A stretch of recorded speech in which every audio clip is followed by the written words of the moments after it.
हम लोग UPPSC RO ARO के री एग्जाम के लिए प्रीवियस ईयर क्वेश्चन की सीरीज चला रहे हैं। आज इसका ये 11वां भाग है और 11वें भाग का ये जो पहला है 11वें भाग का ये पार्ट 1 है जो मैं आप लोगों के बीच लेके आया हूँ। ये 11वें भाग का पार्ट 1 है।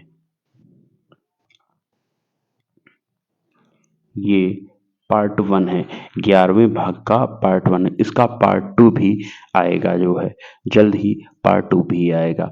तो आज हम लोग पहले इसके भाग को देख लेते हैं। आइए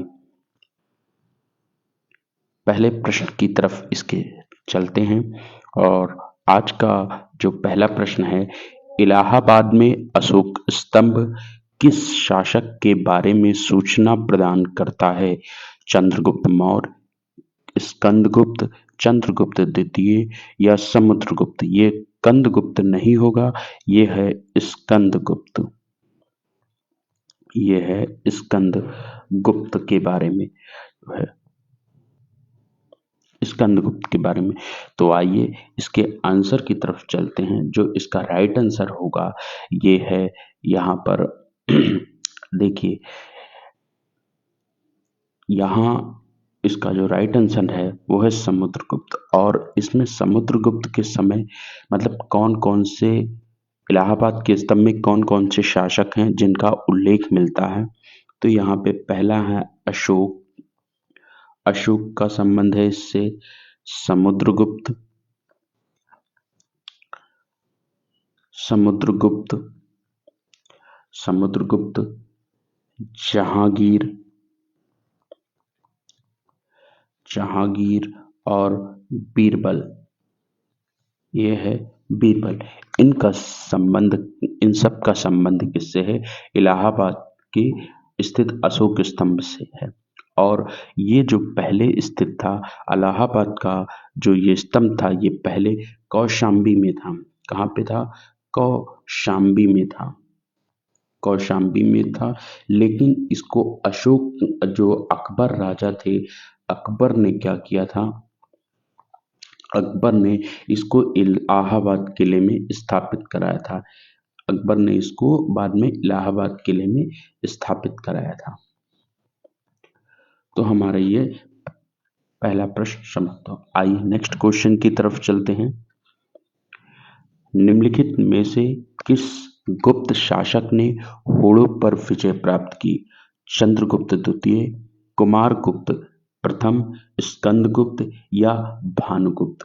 तो इसका जो राइट आंसर होगा ये है, यहाँ पे हम इसको देखेंगे, जो स्कंदगुप्त हैं। स्कंदगुप्त का शासनकाल लगभग 455 से लेकर 468 ईस्वी तक था। और इसका शासनकाल इतने समय, तो इसके बाद तुरंत ये जैसे ही सत्ता पर बैठा, इसके बाद तुरंत ही इसको होड़ों का आक्रमण सहन करना पड़ा। और स्कंदगुप्त के बारे में जो जानकारी मिलती है हमको, वो कहाँ से मिलती है? जूनागढ़ अभिलेख से। जूनागढ़ अभिलेख, जूनागढ़ अभिलेख और है भीतरी अभिलेख, तथा भीतरी अभिलेख एक है, भीतरी अभिलेख। भीतरी अभिलेख से इसके बारे में जानकारी मिलती है। इसके बारे में एक जानकारी ये मिलती है कि इसने सुदर्शन, सुदर्शन झील का निर्माण कराया था। क्या कराया था इसने? सुदर्शन झील का इन्होंने निर्माण कराया था। सुदर्शन झील, इसके पुनः निर्माण में, मतलब इस झील का जो पुनः निर्माण किया गया था, पुनः निर्माण जो कराया गया था, ये इनके पुनर्निर्माण में पर्णदत्त थे। और स्कंदगुप्त का जो एक पुत्र था, पुत्र थे चक्रपालित। चक्रपालित ने इसको जो है क्या किया था? ये पुनः इसका निर्माण कराया था। तो जो इस प्रश्न का राइट आंसर होगा ये क्या है? स्कंदगुप्त होगा। ठीक, आइए हम अगले प्रश्न की तरफ चलते हैं। पहला है, इसमें कथन और कारण वाला है। तो सामंतवाद का विकास गुप्तोत्तर काल की एक कृषक संरचना की प्रमुख विशेषता थी। और दूसरा कारण है इस काल में भूस्वामी, मध्यस्थ वर्ग एवं आश्रित कृषक वर्ग अस्तित्व में आया। तो इसका देखिए क्या है, ए और बी दोनों सही है तथा आर सही व्याख्या करता है। ए और आर दोनों सही है परंतु आर ए की सही व्याख्या नहीं करता है। ए सही है परंतु आर गलत है। ए गलत है परंतु आर सही। तो जो इसका आंसर है यहाँ पर ए और बी दोनों सही है। ए और बी दोनों सही तथा ओ, ये बी नहीं, यहाँ पर ये आर होगा। तो ए और आर दोनों सही है तथा आर ए की सही व्याख्या करता है। व्याख्या करने का मतलब क्या कि सामंतवाद के समय उस समय भी जो है क्या गुप्तोत्तर में कृषि की संरचना प्रमुख थी। उसमें भूस्वामी होता था, मध्यस्थ वर्ग, आश्रित, ये तीनों के तीनों वर्ग जो है क्या नाम उस पर आश्रित होते थे। ठीक, तो ये है। आइए नेक्स्ट प्रश्न की तरफ चलते हैं। नेक्स्ट प्रश्न है सिंधु घाटी संस्कृत वैदिक सभ्यता से भिन्न थी क्योंकि। सिंधु घाटी संस्कृत वैदिक सभ्यता से भिन्न थी क्योंकि इसके पास विकसित शहरी जीवन की सुविधाएं थी। दूसरा ऑप्शन, इसके पास चित्रलेखीय लिपि थी।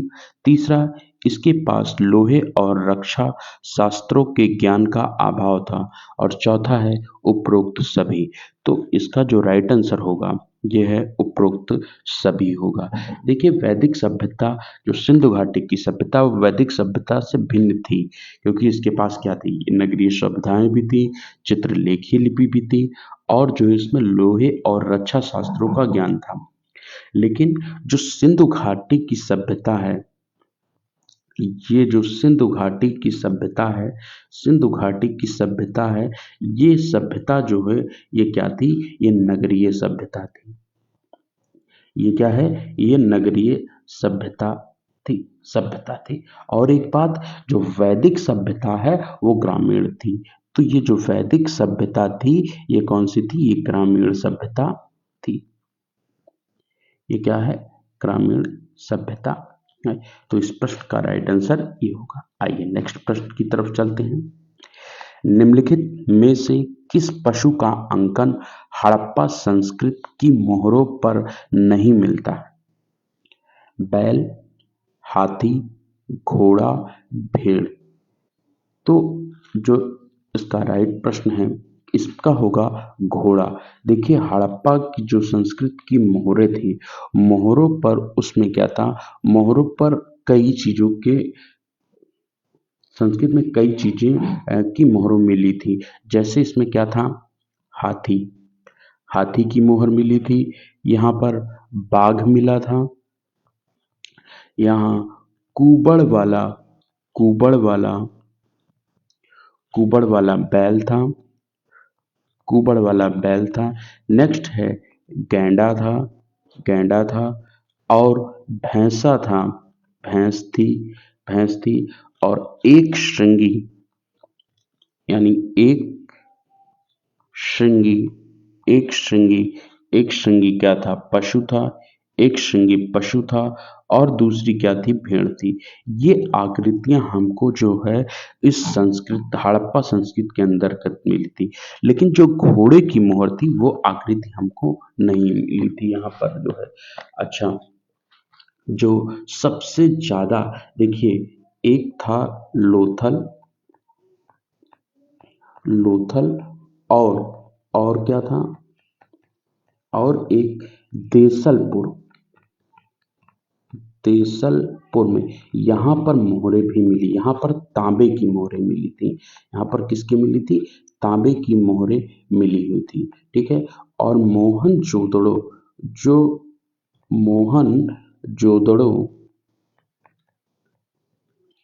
जो मोहनजोदड़ो स्थान है, यहाँ पर सबसे ज्यादा मोहरों की संख्या क्या हुई थी, मिली थी। सबसे ज्यादा जो है मोहरें मिली थी। यहाँ पे सबसे ज्यादा क्या थी, मोहरें प्राप्त हुई थी जो है।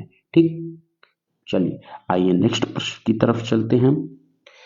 और मैं दोस्तों ये आप लोगों से बताना चाहता हूँ कि ये प्रश्न, ये जो सीरीज चल रही है ये आपके लिए बहुत ही ज़्यादा इम्पोर्टेंट है।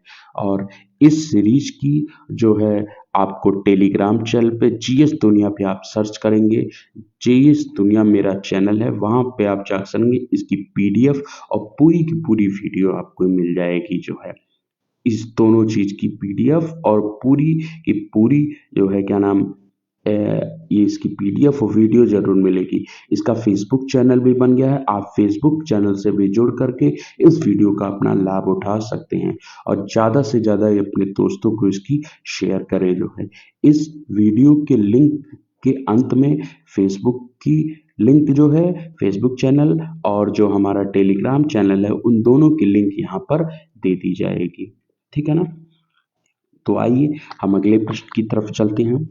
इसका अगला प्रश्न है, किस शासक के शासनकाल में उपनिषदों का फारसी भाषा में अनुवादित किया गया था? औरंगजेब, शाहजहां, जहांगीर, अकबर। तो देखिए, अकबर के शासनकाल में क्या हुआ था कि फारसी भाषा के शब्दों में जो ये जो मुगल काल के शासक अकबर थे, उन्होंने संस्कृत तथा अन्य भाषाओं को क्या किया था, अन्य भाषाओं के ग्रंथों को फारसी भाषा में अनुवाद कराया था। एक उन्होंने अनुवाद विभाग की स्थापना की थी, तो इसके अंतर्गत विभिन्न ग्रंथों को इन्होंने क्या किया था, अनुवाद कराया था। तो इसमें जो ग्रंथ इन्होंने अकबर के द्वारा जो अनुवाद कराए गए थे, उसके हम लोग देख लें उन्होंने कौन कौन से को, ये प्रश्न में पूछा जाता है कि इसका फारसी भाषा में अनुवाद किसने कराया था, तो उसमें ऑप्शन होता है अकबर। या पूछ लिया जाता है कि किसका जो है फारसी भाषा में अनुवाद किया गया है, तो पहला देखिए यहाँ से क्या है, राज तरंगिणी, राज तरंगिणी, ये है राज तरंगिणी। दूसरा है योग वशिष्ठ, योग वशिष्ठ, योग वशिष्ठ, ठीक, योग वशिष्ठ। और तीसरा है भगवद भगवद गीता, भगवद गीता। अगला है इसमें अथर्व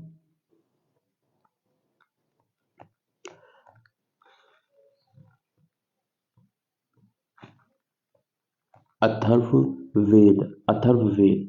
उसके बाद क्या है, पंचतंत्र, पंचतंत्र। फिर महाभारत, महाभारत। फिर उसके बाद है रामायण, रामायण। ये सारे के सारे भाषा का जो है इनका अनुवाद फारसी भाषा में अकबर द्वारा कराया गया था जो है, ठीक है। ये जो है ये अकबर भाषा में सॉरी फारसी भाषा में इसका अनुवाद कराया गया था। आइए नेक्स्ट प्रश्न के शुरू करते हैं। खालसा के संस्थापक कौन थे? गुरु हरराय, गुरु हरकिशन, गुरु तेग बहादुर, गुरु गोविंद सिंह। तो देखिए, सिखों के 10वें एवं अंतिम गुरु जो थे गुरु गोविंद सिंह ने एक खालसा पंथ की स्थापना की थी और गुरु गोविंद सिंह ने प्रत्येक शिष्य को कुछ बातें बताई थी कि ये सिख लोग इसको अपने साथ रखें और अनिवार्य कर दिया था। तो उन्होंने क्या कहा था कि केश, गुरु गोविंद सिंह ने बताया कि केश आपके बाल होने चाहिए, आप उसके साथ एक कंघा भी रखिए, कंघा रखिए। उसके बाद कृपाण, ये हो गया कृपाण। और उसके बाद कक्षा, कच्छा, कच्छा। और उसके बाद क्या है, कड़ा। तो देखिए ये सिख लोगों के पास आपको जरूर मिलेंगे, उनके बाल बड़े बड़े होते हैं, वो अपने जैसे भी चलते रहते एक कंघा जरूर रखे रहते हैं। और कृपाण एक ऐसे तिरछे रूप में ये कृपाण होता है जो वो रखे रहते हैं, ठीक। और एक जो है क्या नाम है, एक कक्षा, भाई उनको देखिए कभी भी वो कक्षा बड़े कक्षे में कक्षा में पहने रहते हैं और उनके हाथ में कड़ा जरूर होता है। ये गुरु गोविंद सिंह जो 10वें गुरु थे उन्होंने ये बताया था कि ये सिख लोग रखें, ठीक है। तो जो ये चीजें बताई थी उन्होंने। तो अब हम देखते हैं कि जो सिख के 10वें गुरु थे उनका क्या नाम था। तो पहले गुरु से हम 10 गुरुओं तक के नाम को देख लेंगे। तो पहला था क्या था, गुरु नानक। पहले गुरु कौन थे इनके, गुरु नानक थे। उसके बाद दूसरे गुरु कौन थे इन्हें, गुरु अंगद। दूसरे गुरु थे गुरु अंगद, गुरु अंगद। इनके जो तीसरे गुरु थे, वो तीसरे गुरु थे गुरु अमरदास, गुरु अमर अमरदास। चौथे गुरु जो थे इनके, गुरु रामदास, गुरु रामदास। जो इनके पांचवें गुरु थे, गुरु अर्जुन देव, गुरु अर्जुन देव। जो इनके छठवें गुरु थे, वो थे गुरु हरगोविंद, हरगोविंद। और जो इनके सातवें गुरु थे, वो सातवें गुरु थे गुरु हर राय, गुरु हर राय। जो इनके आठवें गुरु थे, वो आठवें गुरु थे गुरु हर किशन, गुरु हर किशन, गुरु हर किशन थे। और जो नौवें गुरु थे, ये नौवें गुरु थे गुरु तेग बहादुर, गुरु तेग बहादुर। और जो इनके अंतिम 10वें गुरु थे, वो गुरु गोविंद सिंह थे। कौन थे? गुरु गोविंद सिंह थे। ये गुरु गोविंद सिंह इनके 10वें गुरु थे। तो ये जो इस पृष्ठ का राइट आंसर, खालसा पंथ के जो संस्थापक थे, वो गुरु गोविंद सिंह जी थे। तो आइए अगले प्रश्न की तरफ चलते हैं। निम्नलिखित में से किस मुगल बादशाह को 2 बार राज्याभिषेक हुआ था? पहला Akbar, B option Jahangir, C option Shahjahan और डी ऑप्शन औरंगजेब। जो इसमें मुगल बादशाह औरंगजेब थे, उनका 2 बार राज्याभिषेक हुआ था। तो इस प्रश्न का राइट आंसर है औरंगजेब। औरंगजेब का जो पहला राज्याभिषेक हुआ था, वो हुआ था 21 जुलाई 1658 को ये हुआ था। 21 जुलाई 1658 को इसका जो है आगरा की सिंहासन पर बैठा हुआ था। फिर उसके 1 वर्ष बाद, इसी के 1 वर्ष बाद लगभग 5 जून 1659 को जो है इसने जो है अत्यंत धूमधाम से अपना दिल्ली में राज्याभिषेक कराया था। और औरंगजेब ने जो इस अवसर पर इसने एक जो है गाजी की उपाधि ली थी, ठीक है ना, गाजी की। तो अबुल मुजफ्फर मुइजुद्दीन मोहम्मद औरंगजेब बहादुर आलमगीर बादशाह गाजी की उपाधि इसने क्या की थी, ली थी। एक बार फिर से ध्यान दे दीजिएगा, अबुल मुजफ्फर मुइजुद्दीन मोहम्मद औरंगजेब बहादुर आलमगीर बादशाह गाजी की उपाधि इसने धारण की थी। ठीक, तो आइए हम अगले प्रश्न की तरफ चलते हैं। निम्नलिखित में से किस स्थान के खंडहर विजयनगर की प्राचीन राजधानी का प्रतिनिधित्व करते हैं? अहमदनगर, बीजापुर, गोलकोंडा, हम्पी। तो देखिए, जो इस विजयनगर जो साम्राज्य है, विजयनगर जो विजयनगर साम्राज्य की जो स्थापना हुई थी, ये लगभग 1336 ईस्वी में हुई थी। 1336 ईस्वी में विजयनगर साम्राज्य की स्थापना है और दक्षिण भारत की ये प्रमुख घटना है। ठीक, इसकी जो स्थापना की गई थी, इसकी जो स्थापना की थी, इसमें के अंतर इसके 2 भाई थे और इनमें हरिहर, एक का नाम था हरिहर और प्लस दूसरे का नाम था बुक्का। तो हरिहर और बुक्का नामक 2 भाइयों ने इसकी स्थापना की थी जो है। ठीक, और इसके जो हम्पी के खंडहर हैं, उसमें विजयनगर की प्राचीन राजधानी का प्रतिनिधित्व करते हैं। तो उस समय जो विजयनगर की राजधानी हुआ करती थी, वो क्या थी? हम्पी हुआ करती। तो इस प्रश्न का भी राइट आंसर होगा हम्पी। आइए नेक्स्ट प्रश्न की तरफ चलते हैं। सूची 1 को सूची 2 से सुमेलित कीजिए। ठीक है, तो अलाई दरवाजा, देखिए अलाई दरवाजा कहाँ बनाया था? अलाई दरवाजा का निर्माण अलाउद्दीन खिलजी ने कराया था। अलाई दरवाजा का निर्माण अलाउद्दीन खिलजी ने करा। बुलंद दरवाजा या फतेहपुर सीकरी का जो है इसको अकबर ने कराया था। मोती मस्जिद जो आगरा में है उसको शाहजहां ने बनवाया था, और मोती मस्जिद जो दिल्ली में है उसका निर्माण औरंगजेब ने करवाया था। तो जो इस प्रश्न का राइट आंसर होगा सी ऑप्शन होगा, 1, 2, 3 और 4, ये इस प्रश्न का राइट आंसर है। आइए नेक्स्ट प्रश्न की तरफ चलते हैं। भारतीय राष्ट्रीय कांग्रेस का पहला अधिवेशन निम्नलिखित स्थान पर हुआ था? बंबई में, मद्रास में, कलकत्ता में और लखनऊ में।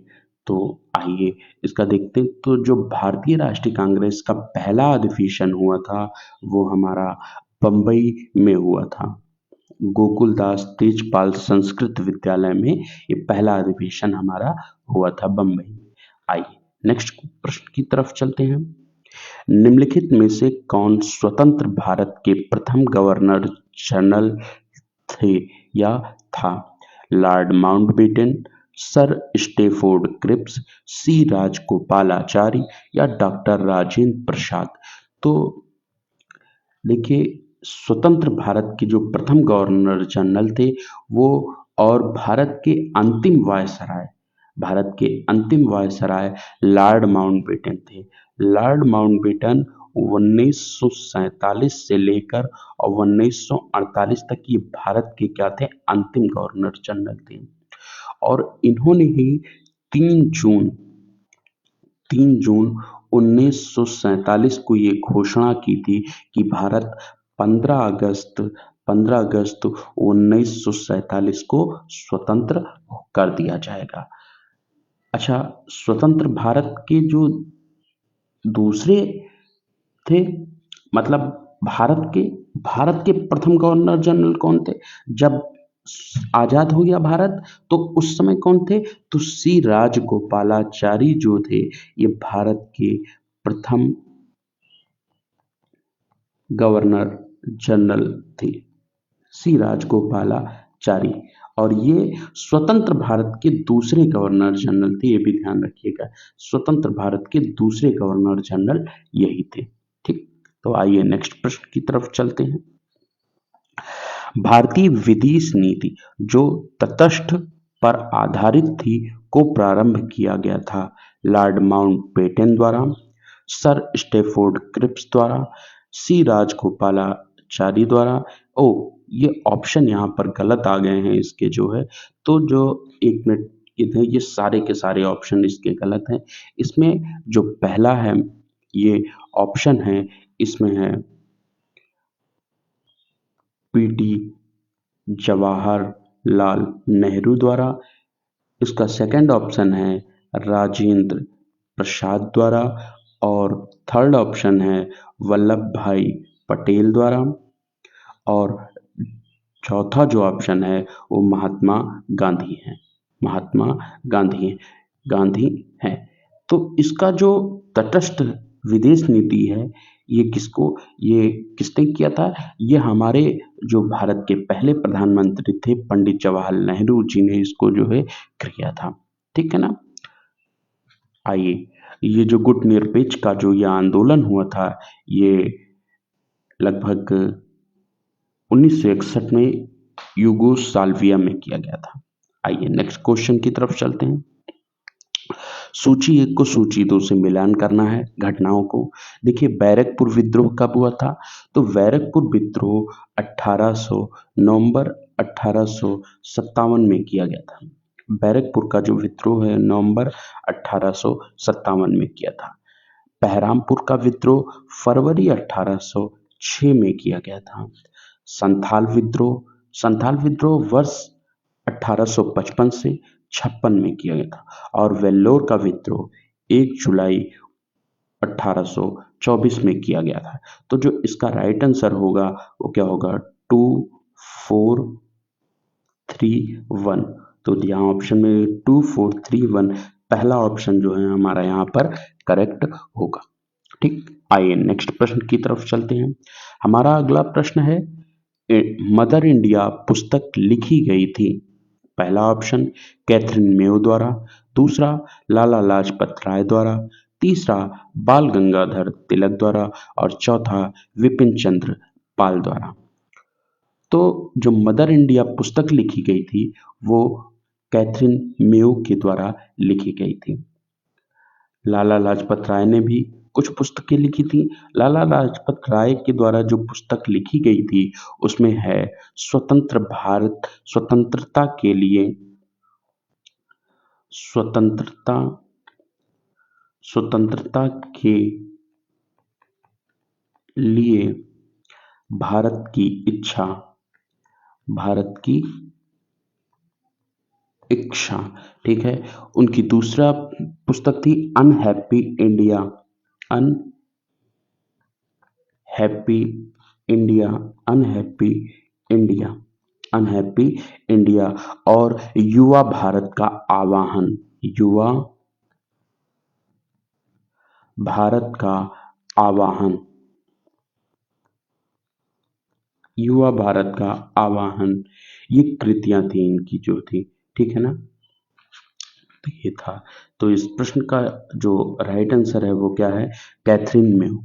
आइए नेक्स्ट प्रश्न की तरफ चलते हैं। सूची एक को फिर मिलान करना है इसमें से। तो जो बारदोली सत्याग्रह है ये किससे है, बारदोली सत्याग्रह सरदार वल्लभ भाई पटेल जी से संबंध है। देखिए बारदोली सत्याग्रह में जो है इन्होंने एक गुजरात का प्रांत है एक गुजरात का जो तालुका था बारदोली, वहां पे कृषि जो आंदोलन हो रहा था उसको समर्थन देने के लिए सरदार वल्लभ भाई पटेल गए थे, ठीक है ना। तो भारतीय, दूसरा ऑप्शन इसमें क्या, भारतीय किसान विद्यालय। तो भारतीय किसान विद्यालय को किसने किया था, ये एनजी रंगा जी थे वहां पर। फिर बंगाल प्रजा पार्टी, जो बंगाल प्रजा पार्टी है इसको जो है किसने, इसकी स्थापना किसने की थी, बंगाल प्रजा पार्टी की जो फजलुल हक थे यहाँ, और बकाशत संघर्ष में स्वामी श्रद्धानंद सरस्वती जी थे। तो इसका जो राइट ऑप्शन होगा ये कहाँ पे है, 2 होगा, 2 4 3 1 यहाँ पर ये है। तो ऑप्शन यहाँ पे ऑप्शन नंबर बी इसका जो है करेक्ट ऑप्शन होगा, 2 4 3 1। आइए नेक्स्ट प्रश्न की तरफ चलते हैं। भाखड़ा नागल एक संयुक्त परियोजना है। तो भाखड़ा नागल जो परियोजना किसकी, ऑप्शन ए हरियाणा, पंजाब और राजस्थान की, ऑप्शन बी हरियाणा, पंजाब और दिल्ली की, ऑप्शन सी हिमाचल प्रदेश, हरियाणा और पंजाब की, और ऑप्शन डी पंजाब, दिल्ली और राजस्थान की। तो जो इसकी संयुक्त परियोजना है वो किसकी है, हरियाणा, पंजाब और राजस्थान राज्यों की ये संयुक्त परियोजना है। यहाँ से ये राइट ऑप्शन होगा। जो सतलुज नदी है इस पे भाखड़ा महाखंड के निकट है, ये सबसे ऊंचा गुरुत्व के अपेक्षा सबसे बांध है, ठीक है ना। अच्छा, जो भाखड़ा नागल बांध की परियोजना का मुख्य उद्देश्य क्या है, तो इसका जो उद्देश्य क्या है, इसका मेन प्रमुख उद्देश्य क्या है, इसका क्या काम है, ये भाखड़ा नागल बांध क्यों बनाया गया था। तो इसका जो पहला उद्देश्य था वो क्या था, विद्युत उत्पादन, विद्युत उत्पादन से है, क्या विद्युत उत्पादन। दूसरा क्या है, सिंचाई से है, कि इसके बांध के बनने से सिंचाई होगी जहां स्थानों पे पानी नहीं पहुंच पाता। तीसरा है बाढ़ नियंत्रण, बाढ़ नियंत्रण, बाढ़ नियंत्रण।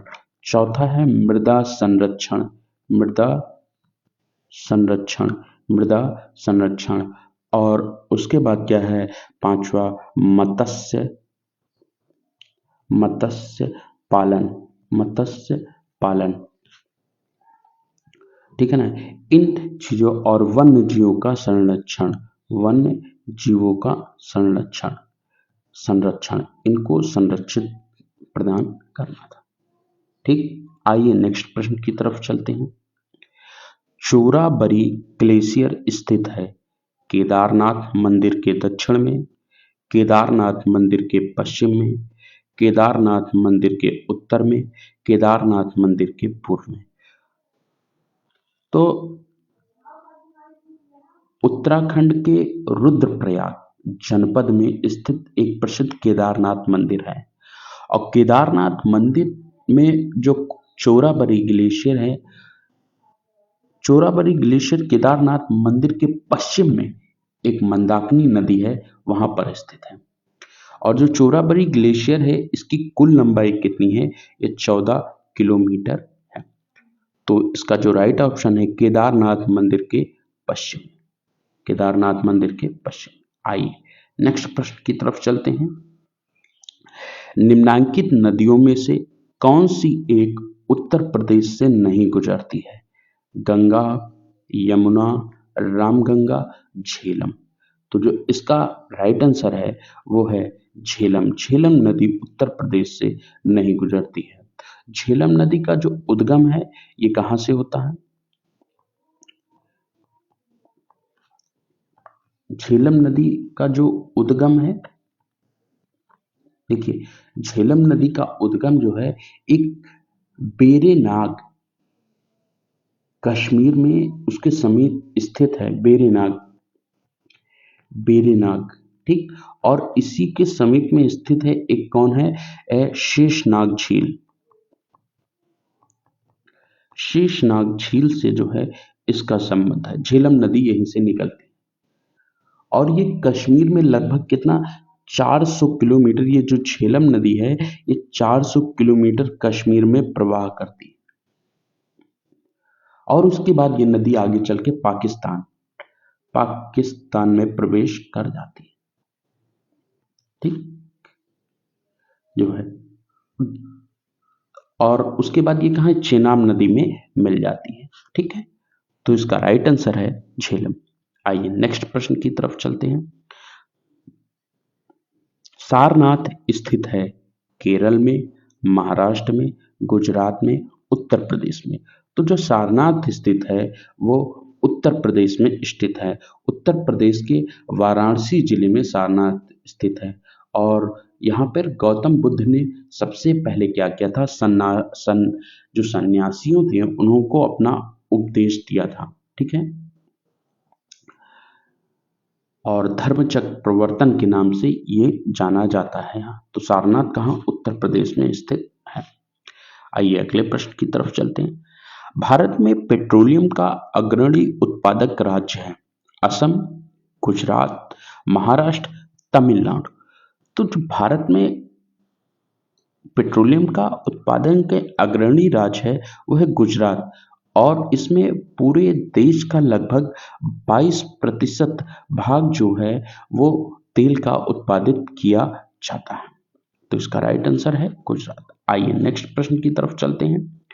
निम्नांकित में से गेहूं की फसल का कौन सा रोग है? ठीक है ना। तो गेहूं की फसल का कौन सा रोग है? Rust, blast, tikka. तो इसमें इसका राइट आंसर है रस्ट, जो है गेहूं की फसल का प्रमुख रोग है।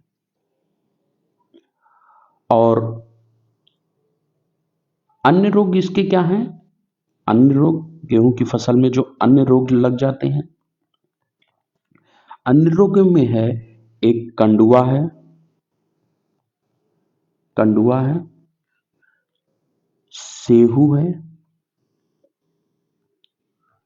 सेहू है और झुलसा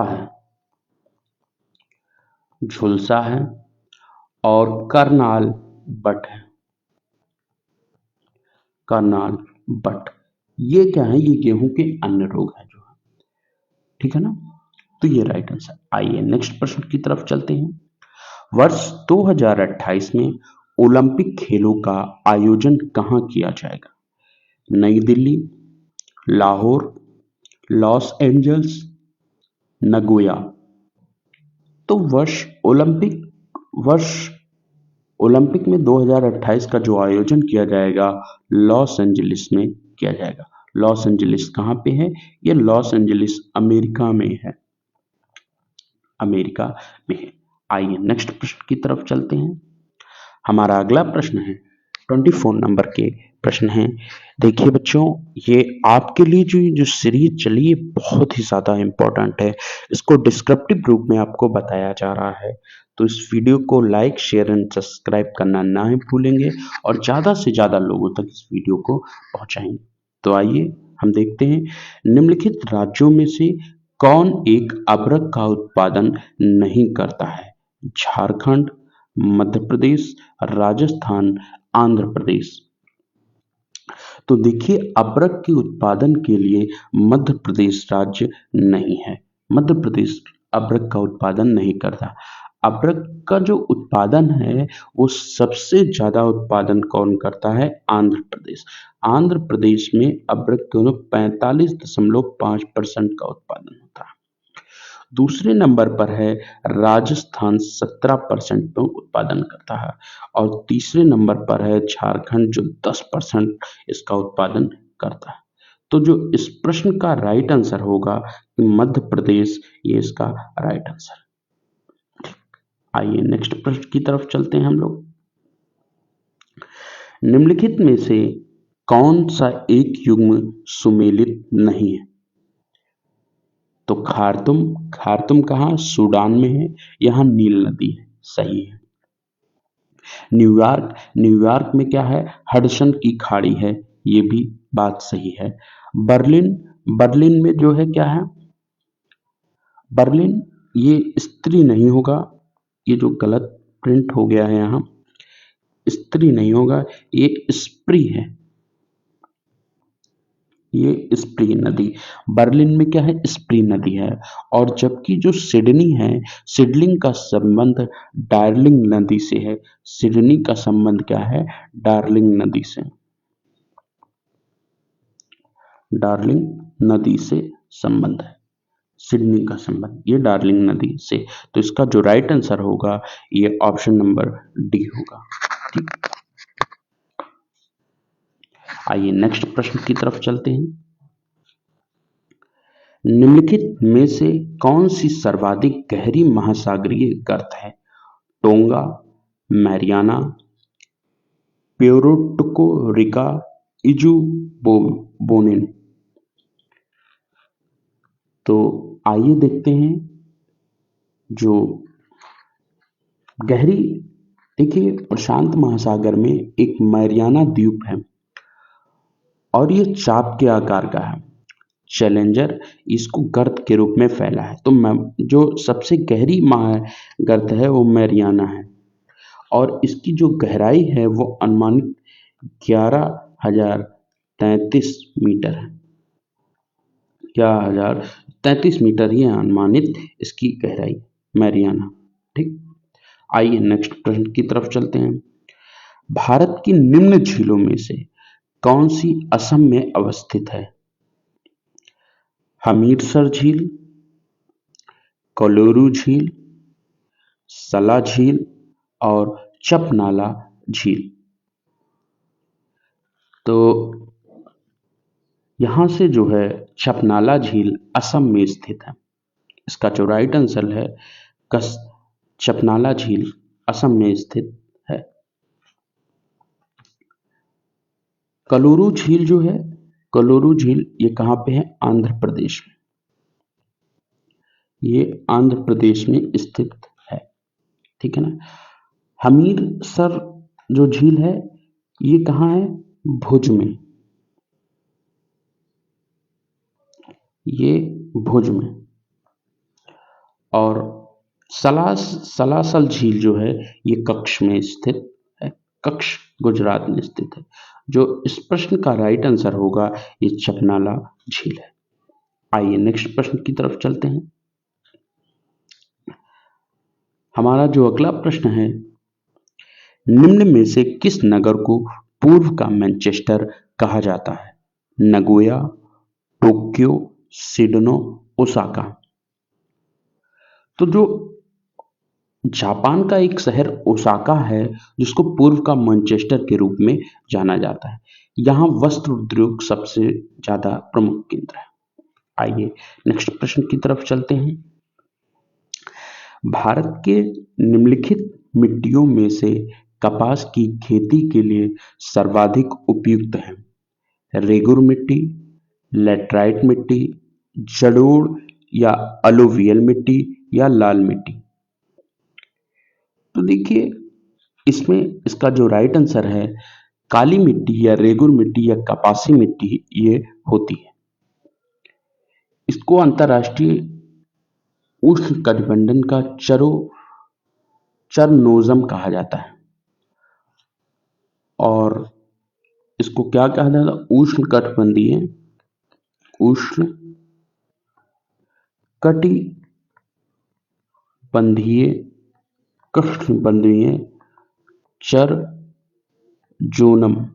चरजोनम कहा जाता है। और इसका जो काला रंग होता है, काला रंग है, ये काला रंग किस कारण से होता है? तो इस काला रंग का है टिटैनिफेरस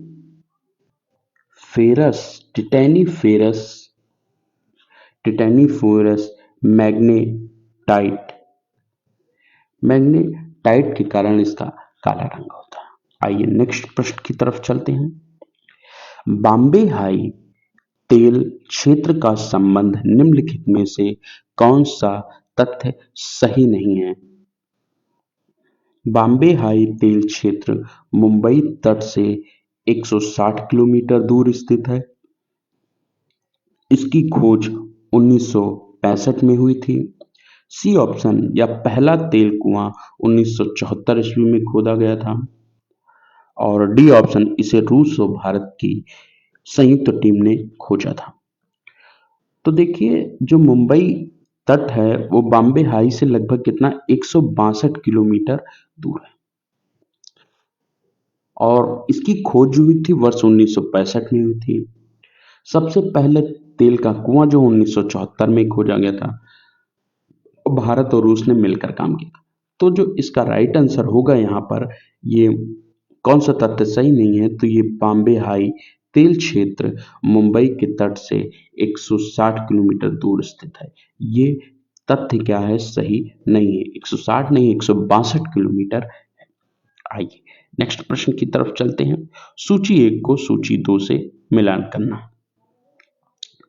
तो इसमें तिलैया बांध जो है वो मिलाना है। ये बराकर नदी पर है, ठीक है, बराकर नदी पर स्थित है।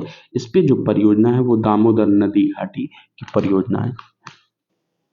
राणा प्रताप सागर दूसरा जो पंचेट हिल बांध है ये दामोदर पर है। जो पंचेट हिल है ये दामोदर पर है। राणा प्रताप सागर जो बांध है ये किस पे? ये चंबल नदी पर है। और जो माता टीला बांध है ये बेतवा पर। तो इसका ऑप्शन होगा 3, 1, 2, 4। तो 3, 1, 2, 4 यानी ऑप्शन नंबर 1 हमारा करेक्ट ऑप्शन है। आइए नेक्स्ट प्रश्न की तरफ चलते हैं। निम्नलिखित में से कहां पर एक संरक्षित कच्छ वनस्पति क्षेत्र है? पूर्वी घाट, पश्चिमी घाट, गोवा, चंद्रताल? तो इसका जो राइट आंसर है भारतीय वन अधिनियम 1937 के अंतर्गत, भारतीय वन अधिनियम जो 1927 के अंतर्गत जो है गोवा में जो है 178 हेक्टेयर का क्या नाम वैसे कच्छ वनस्पत क्षेत्र संरक्षित किया गया। तो इसका जो राइट आंसर है गोवा होगा, ठीक है ना। भारतीय वन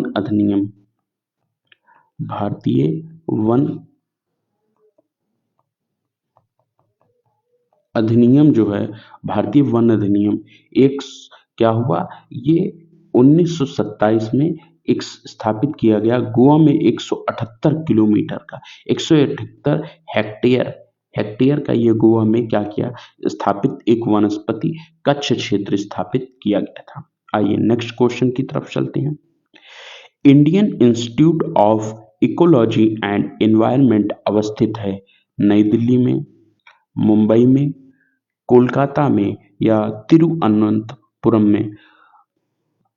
तिरुवनंतपुरम में। तो Indian institute of ecology and environment ये नई दिल्ली में स्थित है, नई दिल्ली में स्थित। और इसकी स्थापना इसे 1927 में जो क्या किया इसे इसकी स्थापना जो की गई थी वो 1980 में इसकी स्थापना की गई थी भारत सरकार के द्वारा। आइए नेक्स्ट प्रश्न की तरफ चलते हैं। इसकी क्या है, ये स्थापना है, स्थापना। आइए नेक्स्ट प्रश्न की तरफ चलते हैं। निम्नलिखित में कौन सुमेलित नहीं है? तो इसमें जो सुमेलित नहीं है, बांदीपुर कर्नाटक में स्थित है, सही है। राजाजी उत्तराखंड में है, शिमलीपाल उड़ीसा में है, पिन घाटी जो है ये जम्मू कश्मीर में ना हो करके ये पिन घाटी HP यानी हिमाचल प्रदेश में स्थित है ना। तो ये राष्ट्रीय जिले का एक राष्ट्रीय उद्यान है। और जो राष्ट्रीय उद्यान घोषित किया गया था लाहौल, ये लाहौल एक क्या है, यहाँ पर एक राष्ट्रीय उद्यान है। और लाहौल की जो स्थापना की गई थी वो 1987 में इसको राष्ट्रीय उद्यान घोषित किया गया था। तो जो इसका राइट आंसर है वो पिन घाटी कहाँ पे, हिमाचल यानी HP हिमाचल प्रदेश में। आइए नेक्स्ट प्रश्न की तरफ चलते हैं। समुद्री राष्ट्रीय पार्क अवस्थित है कच्छ की खाड़ी में, सुंदरबन में, चिल्का झील में या इनमें से कोई नहीं? तो समुद्री राष्ट्रीय पार्क की जो स्थापना की गई थी, समुद्री राष्ट्रीय पार्क की जो स्थापना की गई थी वो 1982 ईस्वी में की गई थी, 1982 में की गई थी। और गुजरात की कच्छ की खाड़ी, जामनगर मतलब गुजरात की जो कच्छ की खाड़ी है यहाँ पर इसकी स्थापना की गई थी। और यह पार्क जो है 162 किलोमीटर वर्ग में फैला हुआ है। तो समुद्री में राष्ट्रीय पार्क अवस्थित कहाँ, कच्छ की खाड़ी में। आइए नेक्स्ट प्रश्न की तरफ चलते हैं। एक व्यक्ति एक संवेदनशील तराजू पर खड़ा है। यदि वह गहरी सांस अंदर लेता है तो तराजू की रीडिंग बढ़ेगी, घटेगी? रीडिंग पर कोई प्रभाव नहीं पड़ेगा, वह बढ़ेगी या घटेगी, यह वायुमंडलीय दबाव पर निर्भर करेगा। तो इसका जो ऑप्शन है देखिए, उस पर क्या होगा, कोई प्रभाव नहीं पड़ेगा। ठीक, आइए नेक्स्ट प्रश्न की तरफ चलते हैं। किसी टीवी सेट को चलाने के लिए रिमोट नियंत्रण इकाई द्वारा निम्नलिखित में से किसका प्रयोग किया जाता है? ध्वनि तरंगों का, प्रकाश तरंगों का, रेडियो तरंगों का या सूक्ष्म तरंगों का? तो जो टीवी सेट को चलाने के लिए रिमोट नियंत्रण इकाई में किसका प्रयोग किया जाता है? रेडियो तरंगों का प्रयोग किया जाता है। इसमें रेडियो तरंगों का प्रयोग किया जाता है। और सामान्यतः रिमोट का नियंत्रण जो है अवरक्त विकिरण का प्रयोग करते हैं, ठीक है ना। लेकिन किंतु कुछ में रेडियो तरंगों का प्रयोग किया जाता है, ठीक है ना, क्योंकि अवरक्त एक विद्युत चुंबकीय विकिरण का पड़ जाता है। लेकिन इसका जो राइट आंसर है वो रेडियो तरंगों द्वारा किया जाता है। आइए नेक्स्ट प्रश्न की तरफ चलते हैं। एक मकान में दो बल्बों में से एक दूसरे से अधिक रोशनी देता है, चमकदार है। इन दोनों में से किस बल्ब में उच्चतर अवरोधक है? मंद रोशनी वाले बल्ब में, बी ऑप्शन अधिक रोशनी वाले बल्ब में, या दोनों बल्बों के अवरोधक समतुल्य में, या रोशनी की तीव्रता अवरोधक पर निर्भर नहीं करती। तो जो इसका राइट आंसर होगा यहाँ मंद रोशनी वाले बल्ब में होगा। आइए नेक्स्ट प्रश्न पर देखते हैं। हमारा अगला प्रश्न है, जेट विमान नीचे के स्ट्रेटोस्फीयर में बड़ी सरलता और आसानी से उड़ता है। इसकी क्या निर्दिष्ट व्याख्या हो सकती है? नीचे की स्ट्रेटोस्फीयर में बादल और पानी की वाष्प नहीं होती।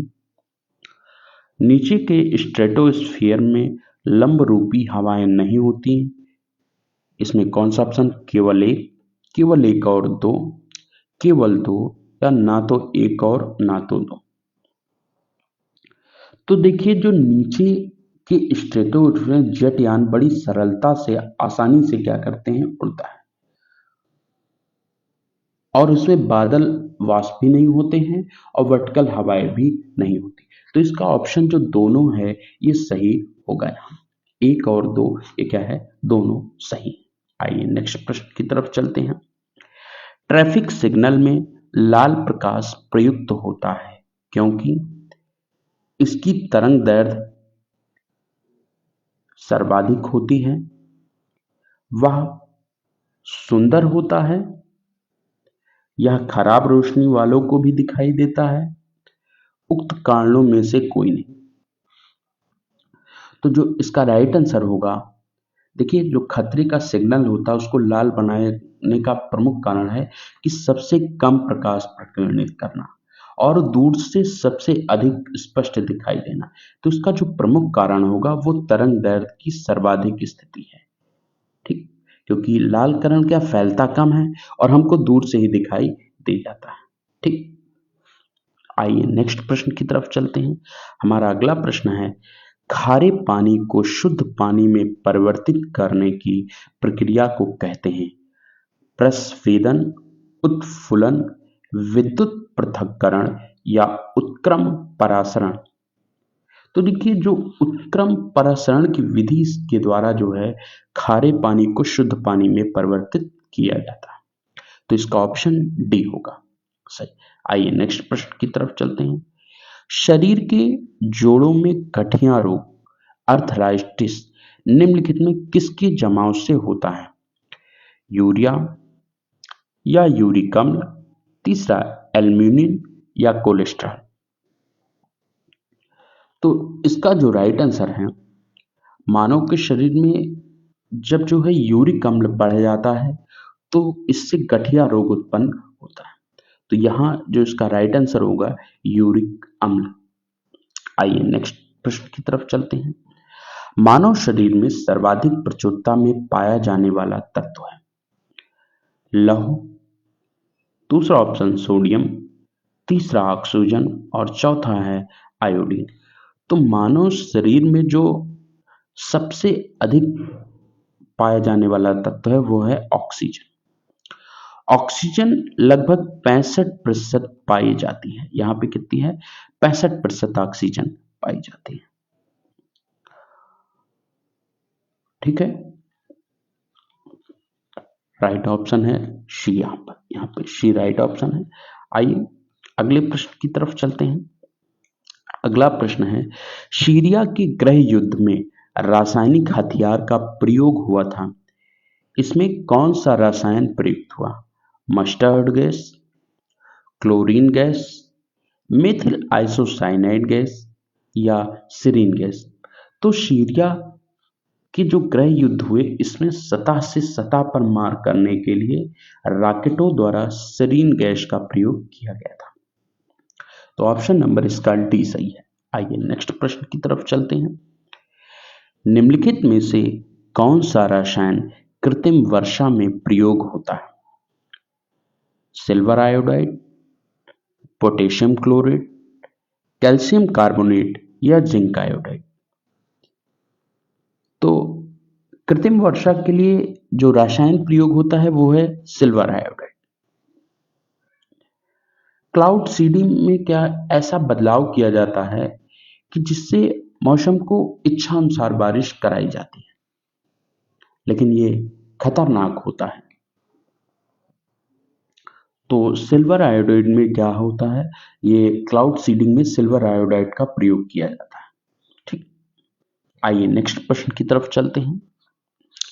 अंगुलियों के निशानों की बहुरंगीय सतह पर उभारने हेतु क्या प्रयुक्त किया जाता है, स्वर्ण धूल, दूसरा चारकोल, तीसरा मैग्नीज डाइऑक्साइड और चौथा है फ्लोरेसेंट पाउडर। तो अंगुलियों की जो निशान होते हैं उनको उभारने के लिए फ्लोरोसेंट पाउडर का प्रयोग किया जाता है। इसका ऑप्शन नंबर डी सही होगा। आइए नेक्स्ट प्रश्न की तरफ चलते हैं। लिक्विड पेट्रोलियम गैस का मुख्य अवयव है मीथेन, इथेन और डेक्सेन। बी ऑप्शन इथेन, प्रोपेन और ब्यूटेन। तीसरा option methane, pentane and hexane और चौथा ऑप्शन मीथेन, कार्बन डाई और हाइड्रोजन। आइए नेक्स्ट, इसका जो आंसर होगा यह है इथेन, प्रोपेन और ब्यूटेन। इथेन, प्रोपेन और ब्यूटेन का ये मिश्रण होता है। इसका जो राइट आंसर ये। ठीक, आइए नेक्स्ट प्रश्न की तरफ चलते हैं। वनस्पति तेल से वनस्पति घी बनाने में प्रयुक्त गैस है हाइड्रोजन, ऑक्सीजन, यहां नाइट्रोजन नहीं होगा, यह है नाइट्रोजन, नाइट्रोजन या कार्बन डाइऑक्साइड।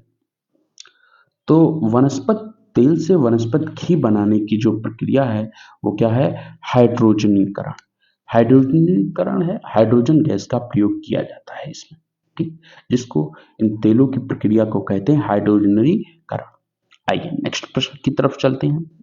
सूर्यास्त तथा सूर्योदय के समय सूर्य के लाल होने का कारण है प्रकाश का प्रकीर्णन, प्रकाश का अपवर्तन, प्रकाश का संपूर्ण आर्थिक परावर्तन और प्रकाश का परिक्षेपण। तो जब सूर्य उगता है, डूबता है और प्रकाश को हम वायुमंडल में धूल के कणों से होकर अत्यधिक दूरी तक एक तय करनी पड़ती है, तो इसमें प्रकाश के प्रकीर्णन का प्रयोग किया जाता है। तो सूर्य के लाल होने का जो मेन प्रमुख कारण है वो प्रकाश का प्रकीर्णन। आइए नेक्स्ट प्रश्न चलते हैं। खगोलीय दूरदर्शी से बना प्रतिबिंब होता है काल्पनिक और छोटा, काल्पनिक और बड़ा, अब वास्तविक और छोटा, घोटा नहीं, ये होगा छोटा, छोटा, अब वास्तविक और बड़ा। तो जो खगोलीय पिंड है वो क्या कहता है? खगोलीय दूरदर्शी से बना प्रतिबिंब काल्पनिक और बड़ा होगा।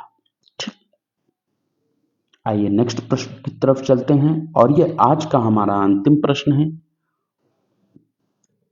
हमारे अंतिम प्रश्न है, डोकलाम पठार किस देश का भाग है? Nepal, Bhutan, Iran, Myanmar. तो जो डोकलाम है, डोकलाम का पठार, वो भूटान का भाग है, भूटान। यहीं पर ये हमारे प्रश्न 11वें भाग की पार्ट 1 की जो सीरीज है ये समाप्त होती है।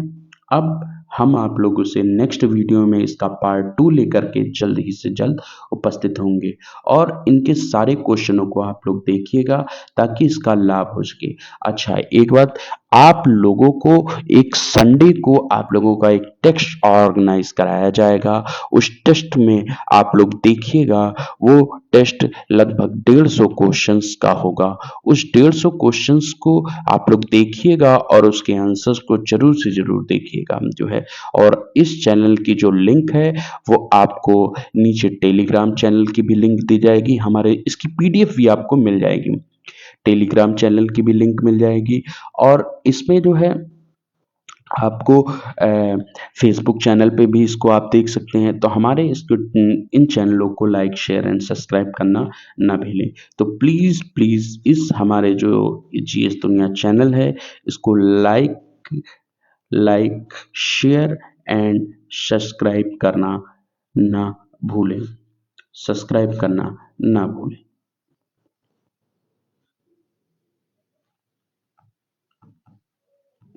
सब्सक्राइब करना इसको ना भूलें। ठीक, थैंक यू।